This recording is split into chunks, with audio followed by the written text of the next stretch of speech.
Evening, guys. Hi. Today I want to show you guys that I've just got the Superman action figure from Zack Snyder's Justice League. And take a look. See this logo? 2021 Justice League. That's the year Warner Brothers released Zack's cut of the film onto HBO Max. I got it to show my support, not only to show my support to Snyder, but because of how inspired I too have been of Henry Cavill's portrayal of the character since Man of Steel over the past 10 years. And when I saw Cavill for the first time, he really got my attention when I went to see that with my mom and stepdad in June 2013. And wow, not only was it totally different from Christopher Reeve's Superman movies, but much better. And not so much of a parody either of the Just Like Superman Returns. Today I'm going to do the unboxing of the Zack Snyder Justice League Superman in Black action figure. I just need to position this camera in the unboxing and I can start the unboxing. Now, here we have Superman.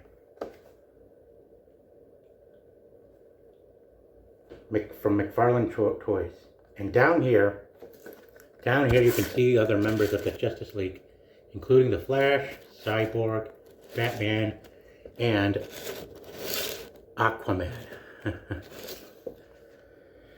Yeah, there's a lot that I like to discuss on how things have gone. But first, let's unbox it. I just need to get something. I need to get the box open.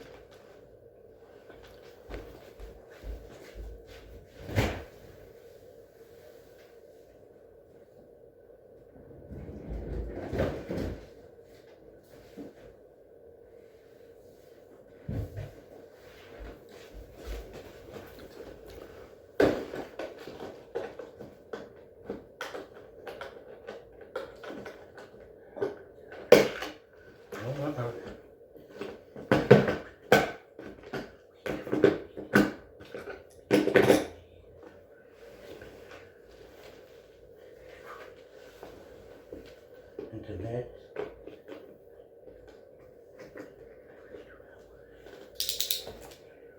Now, let's get this open. Be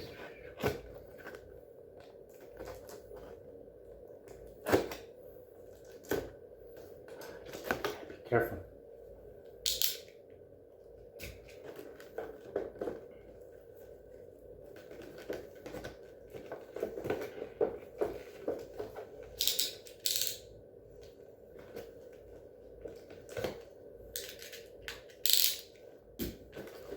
All right, here we go with the unboxing. 1, 2, 3. Oh yeah, more comes with it too. And here he is, Superman, Man of Steel himself, played by the great Henry Cavill from United Kingdom. He's born in Jersey, which is part of Britain, aka the UK. He always has a passion for doing things straight from the source material. And it's sad to see how Hollywood's been going lately, especially when it comes to who's got the most shares in every studio and every brand. Yeah, such a tough time. But hey, at least we got something good out of Zack in the past 3 years. Now, let's get him free. Alright, man. Not sure why they have the cape overlap behind the plastic that holds the figure inside, but I'm sure people have their reasons. Just gotta make sure we get it out. Okay. Okay. There we go. There we are. There we are. Unboxed. Unboxed. Now, check this out. Fists.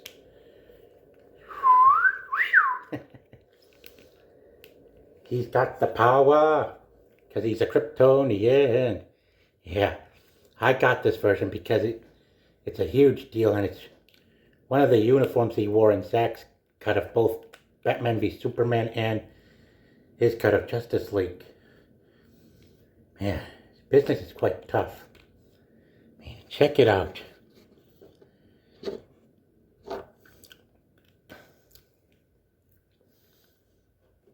So excellent. See all that black uniform and this symbol being done in silver? Yeah. Cape's black too. Similar to what he wore at Nightmare. But here, it's also of course, it's based off the suits that one of his doppelgangers from another world war as a Justice Lord, from what I heard. Man. Nice work done. Nicely well done. Now, I'm sure there's more. Yeah, I know.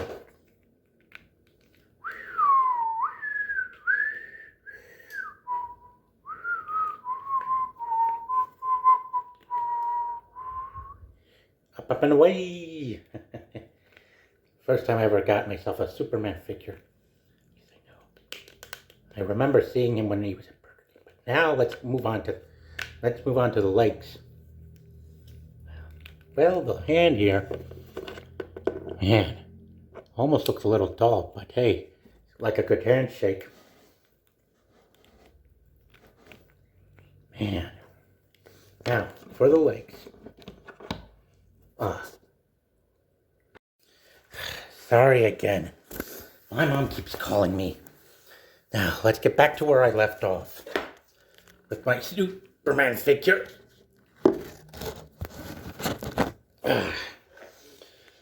Here we are. Wow.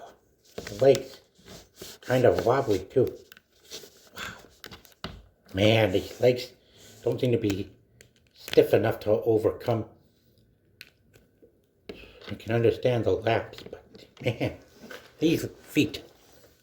Yeah. There. There's the knee, and then there. Take these things out. Man, there's flip. Wow. Yeesh. Man, I can understand why some of these don't last long in the stores. Anyway. Here he is. Superman.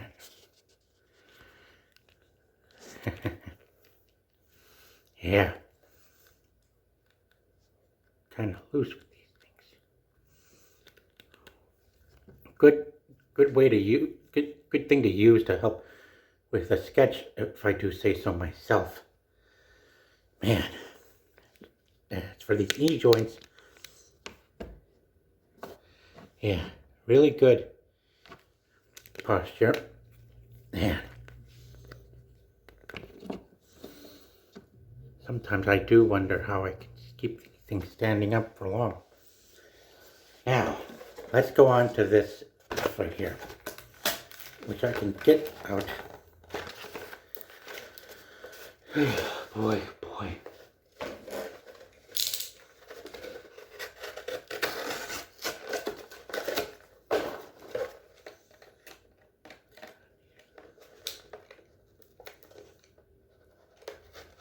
They're not so screwy.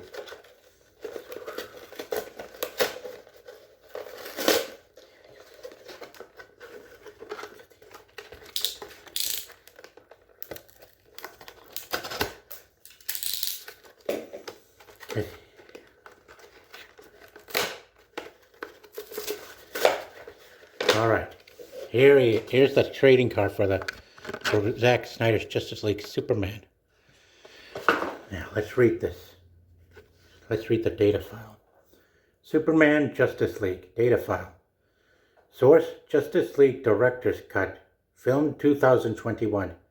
Real name: Clark Kent Kal-El. Once the world's most powerful and iconic superhero, Superman personified a higher calling to truth and justice and a deep respect for all humanity. The absence of this fallen idol whose sacrifice stunned world inspires the formation of the Justice League. Very true. I've seen the movies. Now let's get these parts out.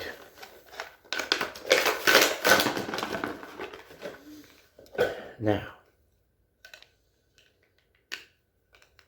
here's the base, just like I used for Supergirl. There. Now we gotta clip Superman on. Let's open this up. Let me just show you. Open it up. There, the pincer. Now, let's put it in, slide it on through. Oh, wow. Man, there. Man. There. Nice, huh?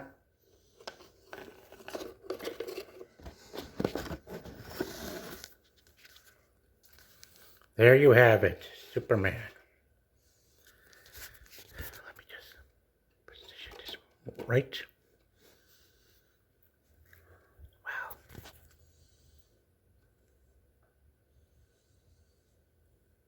Look at these. Man, I swear once I get a new camera holder, it will help, a phone holder, it'll help with my next reviews.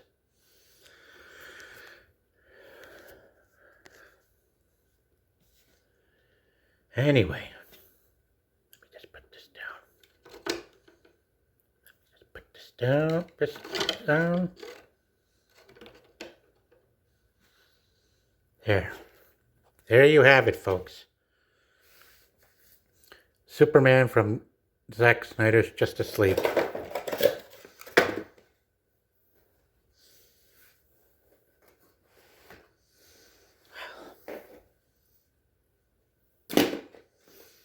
Quite cool. Man, Henry Cavill really did a lot to help bring this version of the character to life in such an epic masterpiece. Such a shame that Warner Brothers had to be taken over by such hostile investors who are so hell-bent on agendas and causing so much trouble for us rather than letting people at the place do their job. Man, it's one of the reasons why I do not like the WEF and their attempts of bringing about such disastrous change just from doing a lot of terrible things in the world. Zack had a lot being planned out. That before Dawn of Justice, he and Goyer were looking to do a Man of Steel 2.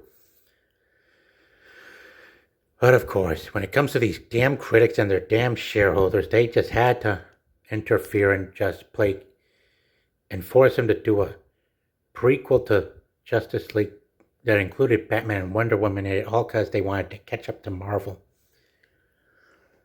And of course, all because Snyder's vision did not have much to do with because Snyder's film did not have what Joss Whedon's movie had that involved the mother box creating plant life. They just had, and with a lot of other elements in it that doesn't suit them, they just had to really cause a lot of damage. And it's precisely why you've got this movement of fans who pressing WB to to sell Man of Steel 2, which had Superman teaming up with Supergirl up against Brainiac in live action, along with Zack's two undeveloped Justice League movies that featured Darkseid and others in it, including Lex's Legion of Doom, as well as Ben Affleck's solo Batman movie and Gal Gadot's Wonder Woman 3, and others like Black Adam 2 and Black Adam vs. Superman over the next. Man, such a great pose. Such a masterpiece that was withheld by a studio of grubby, unrestrained, ego-driven narcissist of leadership. Yeah, a lot of people are being, and the more stressful part is we're in sort of a situation similar to Jim Crow, but without the lynching and without the suppression, and not as racist as before back in over the past 100 years, leading up from the end of the first Civil War over up to the passage of the Voting Rights Act of 1965, that we've got this atmosphere of folks coming to the defense of a corrupt studio that has caused so many bad business practices and robbed us of some of the best of what we could have gotten on the big screen, all because their shareholders are people with agendas. Hell, even back then, during Christopher Reeve's movies, the problem was that these executives were twisted, evil, ignorant, greedy, lazy, and too and too self-absorbed to care about what the people wanted, because all they cared about was doing their job and doing what their shareholders wanted them to do. Man, and one thing's for sure, if Gunn's movie does not have Sasha Calle in it, then I hope that if we do restore the Snyderverse, we do get Man of Steel 2 made first, because I'd like to see Cavill or whoever would take his place, if in case we lose him, like we lost Christopher Reeve and George Reeves, like Wes Bentley would be a great replacement for Cavill if we lose him. I would like to see that actor, or Cavill, if he manages to make it through in one piece, team up with Sasha Calle's Supergirl for the first time in a live-action movie. That's been long overdue. Man, and Sasha, she'll definitely need a more comic-accurate suit if she's Kara Zor-El, and she should definitely have blonde hair, long blonde hair, so she looks more like the character from the comics and not cause such controversy.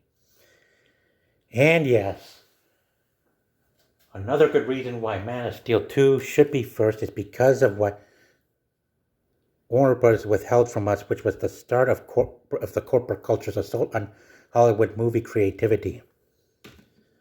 Brainiac. Yep.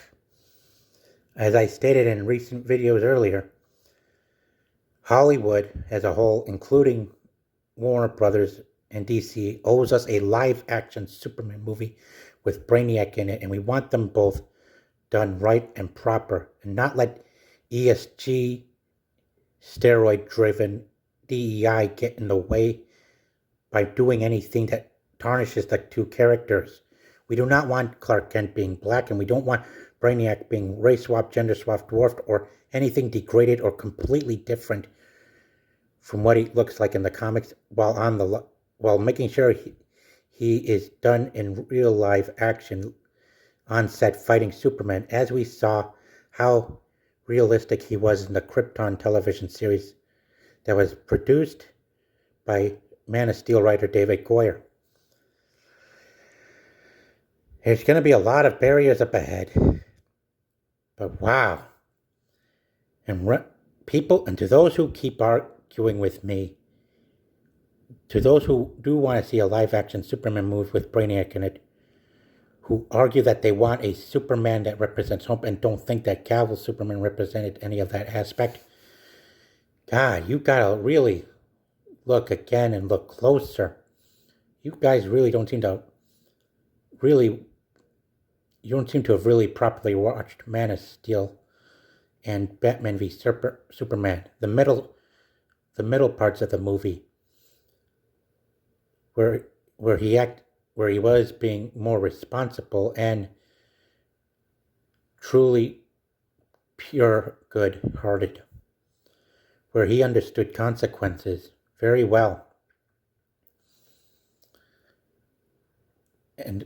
And of course, if you guys haven't noticed, that some of the scenes with Superman in Batman vs. Superman featured him saving people from climate change who were in need of help, mostly from floods, and where he went to New Mexico to save people from a burning house or burning apartment, and was welcomed and embraced by the majority of people during the Day of the Dead, or something that honors their traditions as the rest of their people do in Mother Mexico. Pardon me, that I'm not Mexican, I'm white. I'm white, just so you know. But anyway, what I'm saying is, Warner Brothers and their top investors, BlackRock, Vanguard, and State Street, should not have gone so far to keep us from seeing a proper completion of Zack's DCEU over agendas, especially over these goddamn ESG scores that have become so addicting over the years since Walt Disney under Bob Iger started merging with so many other studios. Because really, ESG is money with strings attached, and because of how much more of it they've been getting granted from these institutional investors, it's become so more addicting, and it's making them act in total disregard of what folks really want to see in entertainment these days.